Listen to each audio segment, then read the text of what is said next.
কঠিন কঠিন ইবাদতগুলো বাচ্চাদেরকে ঘরে প্র্যাকটিস করাবেন।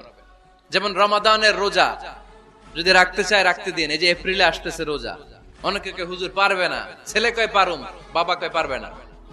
টিভিতে আমাকে অনেক জায়গায় লাইভ প্রশ্ন করেছে যে হুজুর আম্মু আমাকে রাখতে দেয় না, আমার রাখতে মনে হচ্ছে, আমি কি করব? আমি বলছি তুমি রাইখা ফেলবে।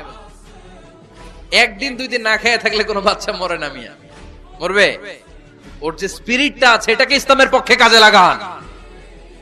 ও রাখতে চায়, আপনি বাচ্চা দেন কেন? বাচ্চা দেবেন না। আমি যখন খুব ছোট আমিও রোজা রাখার জন্য জোর করতাম, খুব জোর করতাম।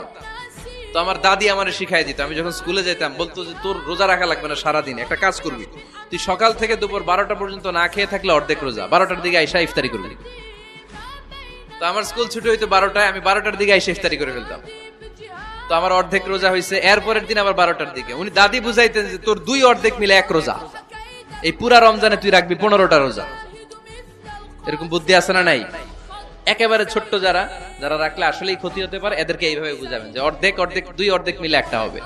তারপরে একটু বড় হলে রাখতে চাইলে রাখার সুযোগ দিবেন। ছোট বাচ্চা, যে বাচ্চার আমল নামায় এখনো শুরু হয় নাই, যত ন্যাক আমল করবে সব বাবা মার আমল নামায় তুলে দেয় কে? এই জন্য অভ্যাস করেন।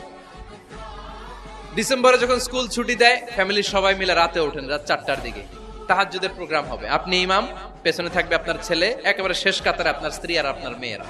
পারা যাবে? আওয়াজ করে বলতে হবে ইনশাআল্লাহ।